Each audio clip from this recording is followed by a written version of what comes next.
duhur wanaagsan daawadayaal halkan waa channelka Snow Media oo laga barateen wararkii ugu dambeeyay ee Soomaaliya iyo caalamka. Qodobada wararka aad ku maqli doontaan waxaa ka mid ah madaxweyne Maxamed Cabdullaahi Farmaajo oo mar kale shir isugu yeeray madaxda dowlad goboleedyada dalka maalinta uu dhacay dibadbaxyada ay ku heshiiyeen Roble iyo mucaaradka oo shaaca laga qaaday. madaxweyne Siciid Dani oo shaaciyay arrinta ay isku hayaan Puntland iyo dowladda Soomaaliya. imisadu qoymood ayuu maamulkii Trump ka fuliyay Soomaaliya. qodobada iyo qodobo dhowr ayaad warkeena duhurnimo aad ku maqli doontaan kusoo dhawaada faahfaahinta warka. war-saxaafadeed ka soo baxay filla Soomaaliya ayaa lagu shaaciyay in madaxweynaha waqtigu uu ka dhamaaday Maxamed Cabdullaahi Farmaajo uu iclaamiyay shir kale oo ay isugu imaanayaan madaxda dowladda federaalka, dowlad goboleedyada iyo gobolka Banaadir. madaxweynaha Jamhuuriyadda Federaalka Soomaaliya Mudane Maxamed Cabdullaahi Farmaajo ayaa 4 Maarso 2021 martigeliyay munaasabad lagu dhameystiray dadaalkii iyo wadahadaladii la xiriiray hirgelinta doorashooyinka dalka ee u dhexeeya dowladda federaalka Soomaaliya, dowlad goboleedyada iyo maamulka gobolka Banaadir ayaa lagu yiri qoraalka. kulankan oo hal maalin soconaya wuxuu ku qabsoomayaa magaalada Muqdisho sida lagu sheegay qoraalka. waxaa looga gol leeyahay kulankan in lagu soo gabagabeeyo talooyinkii guddiga farsamo doorashada ee ka soo baxay shirkii Baydhabo 15 ilaa 16 Febraayo ee sanadkan, ka oo xal looga gaaray tabashooyin ka soo laabtay heshiiskii doorashooyinka ee 17 Sebtembar 2020 ee lagu yiri qoraalkan ka soo baxay xafiiska madaxweyne Farmaajo. ugu dambeyn qoraalkan waxaa lagu yiri dowladda federaalka Soomaaliya waxay ahmiyad weyn siinaysaa hirgelinta doorasho hufan oo jawi nabdoon ku qabsoonta. horey waxaa u fashilmay shir uu sidan oo kale u iclaamiyay madaxweynaha waqtiga ka dhamaaday ee Mudane Farmaajo, waxaana shirkaasi si cad u diiday Axmedoobe iyo Siciid Dani iyagoo ka qaybgalkiisa ku xiray dhowr shuruudood. ilaa hadda ma cadda in filla Soomaaliya ay aqbashay shuruudihii labadaasi madaxweyne, lamana oga inay kasoo qaybgali doonaan shirkan. waxaa sii socda dadaallo xoog leh oo beesha caalamku ay isugu keenaysa madaxda Soomaalida si heshiis looga wada gaaro doorashada dalka. hogaamiyaha xisbiga wadajir Cabdiraxmaan Cabdishakuur oo xalay khudbad ka jeediyay markii uu soo dhamaaday shirkii xukuumadda xilgaarsiinta iyo midowga musharaxiinta ayaa shaaciyay goorta uu dhacayo mudaharaadkii ay horey u iclaamiyeen. Cabdiraxmaan Cabdishakuur ayaa sheegay in iyaga iyo xukuumadda Roble ay ku wada heshiiyeen in mudaharaadkaasi dhaco maalinka Sabtida ee soo socota oo taariikhdu ku beegan tahay 6 bishan Maarso.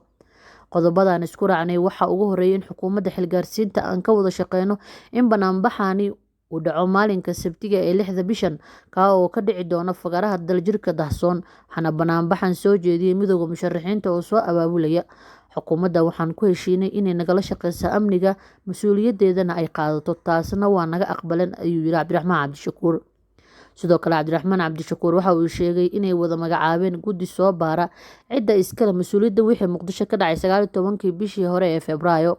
guddigaasi oo dhammaantiis ka kooban saraakiil sare ayaa kala matalaya mucaaradka iyo xukuumadda, wuxuuna sheegay in Cabdiraxmaan Cabdishakuur khibraha xubnahani ay labada dhinacba ku qanacsan yihiin. 6da sarkaal ee loo magacaabay baaritaanka dhacdadaasi ayaa kala ah Sareeye Guud Bashiir Maxamed Jaamac Bashiir Goobe, Korneyl Maxamed Cabdulqaadir Xaaji, Sareeye Guuta Cabdiraxmaan Maxamed Tuuryare, Sareeye Guuta Maxamed Cali Bariise, Korneelka Dhexe Yaasiin Cabdulaahi Maxamuud, Xuseen Macalin Maxamuud. madaxweynaha dowlad goboleedka Puntland Siciid Cabdulaahi Dani ayaa ka hadlay khilaafka soo noqnoqday ee maamulkiisa kala dhexeeya dowladda dhexe ee Soomaaliya. Siciid Dani ayaa markii hore eedeyn culus u jeediyay madaxweynaha oo waqtigiisu dhamaaday, wuxuuna sheegay inuu diidan yahay nidaamkan federaalka ee ka jira dalka. sidoo kale Dani ayaa shaaca ka qaaday inuusan jirin khilaaf weyn oo ka dhexeeya Puntland iyo dowladda federaalka, balse ay kasoo horjeedaan siyaasadda Farmaajo. waa muhiim in la fahmo oo si sax ah loo sharaxo waxa Puntland iyo dowladda federaalka isu hayaan, laakiin waxaa idin cadeynayaa in uusan jirin khilaaf weyn balse ay kasoo horjeedaan siyaasadda madaxweynaha muddada xileedkiisii uu dhamaaday ee Farmaajo, ayuu wareysigan madaxweynaha ku yiri. Dani ayaa sidoo kale ku eedeeyay madaxweynaha waqtigiisa idlaaday ee Farmaajo inuu ku tuntay dastuurka iyo shuruucda u taala dalka sida uu hadalka u dhigay. Puntland ayaa ka mid ah maamulada sida weyn uga soo horjeeda dowladda dhexe, gaar ahaan hanaanka ay ku wajahayso doorashada dhacaysa sanadan aynu ku jirnay ee 2021. hay-ad fadhigeedu yahay dalka Britain oo diiwaan gelisa dadka rayidka ee ku waxyeelooba colaadaha laguna magacaabo Air Wars ayaa sheegtay in weerarada uu Mareykanku qaaday xilligii uu talada hayay madaxweyne Donald Trump ay aad uga badnayd waqtiyadii madaxweynayaashaasi ka horreeyay ee Barack Obama iyo George W. Bush.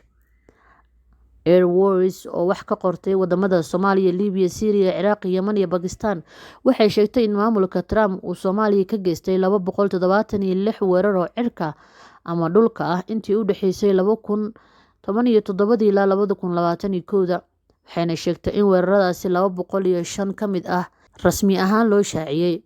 Taasi mar kale barbardhigo xilliyadii ay talada hayeen Obama iyo Bush, ayay hay-addu sheegtay in Soomaaliya Mareykanku ka geystay 67 howlgal. Waxay sheegtay Air Wars in xilligii Trump uu maamulka dabciyay xeerarkii u yaalay howlgallada militari ee Mareykanka Soomaaliya ka geysanayeen, sida ay qortay jariirada New York Times. Waxay sheegtay in sanadkii hore ee 2020, inkastoo uu jiray xanuun COVID-19, haddana ay Soomaaliya ka dhaceen 56 duqeymood. Air Wars waxay sheegtay in duqeymaha Soomaaliya ay yaraadeen muddadii u dhaxeysay 17 May ilaa 9 Juulaay 2020, waxayna taa la xiriirisay xanuunka COVID-19. Waxay sheegtay Air Wars in ka sokow tirada badan ee duqeymaha, inay hoos u dhaceen dadka rayidka ee lasoo sheegay inay waxyeello ka soo gaartay, sida ay diiwaan gelisay hay-addaasi. Sidoo kale, hay-addani waxay sheegtay in howlgallada wadajirka ah ee ay qaadeen Mareykanka iyo ciidamada Soomaaliya ay ku ekaayeen dagaallo rigliga ah. Tusaale ahaan, ayay tiri hay-addu, ciidamada AMISOM iyo kuwa Soomaaliya waxay ku guuleysteen inay Al-shabaab ka saaraan Janaale sanadkii hore, waxaana howlgalkaasi dhinaca hawada ka taageeray, ayay tiri, 6 duqeymood oo Mareykanka geystay. Markii ugu horeysay muddo sanado ah, ciidamada Soomaaliya waxaa u suurta gashay inay xajistaan gacan ku haynta goobaha cusub ee laga qabsaday Al-shabaab, sida ay sheegtay hay-addu. Waxaase dhinac jirtay in weli Al-shabaab ay meelo badan ka haystaan gobolada Shabeellada Hoose, Bay iyo Bakool. Waxay sheegtay Air Wars in howlgalka ciidamada Mareykanka ee AFRICOM uu sameeyay daahfurkan sanadii 2021 kadib markii ay bilaabeen inay 3 biloodba mar daabacaan dadka rayidka ee waxyeelladu ka soo gaartay duqeymaha. Tallaabadaas darteed, AFRICOM waxay qaratay in qof rayid ah uu ku dhintay, 3 kalena ay ku dhaawacmeen duqeymo ka dhacay nawaaxiga Jilib 2 Febraayo 2020. Goor dambena, AFRICOM waxay sheegtay in 2 qof oo rayid ah ay ku dhaawacmeen duqeyn ka dhacday Jilib 17 Febraayo 2020. Dhinaca kale, waxay sheegtay Air Wars in ururka Daacish ay ku sugan yihiin meelo aad u yaryar oo ka tirsan Puntland, iyadoo cadaadis kala kulantay ciidamada Soomaaliya, Mareykanka iyo Al-shabaab. Daacish waxaa sanadkii hore uu Mareykanku la beegsaday 1 duqeyn kaliya. Ugu dambeynna, Air Wars waxay sheegtay in tallaabadii ugu dambeysay ee maamulka Trump uu qaaday intii uusan xilka ka degin ay ahayd ciidamada Mareykanka ah ka soo saara Soomaaliya. Tallaabadaasi oo dadka qaar u arkeen inay timid xilli aan munaasab ahayn, maadaama ay Soomaaliya doorasho isku diyaarinayso, balse dhinaca kale waxaa iyaguna soo dhaweeyay dhinacyo kale oo u arkay in Trump uu afjaray dagaalada Mareykanku kaga jiray dibadda.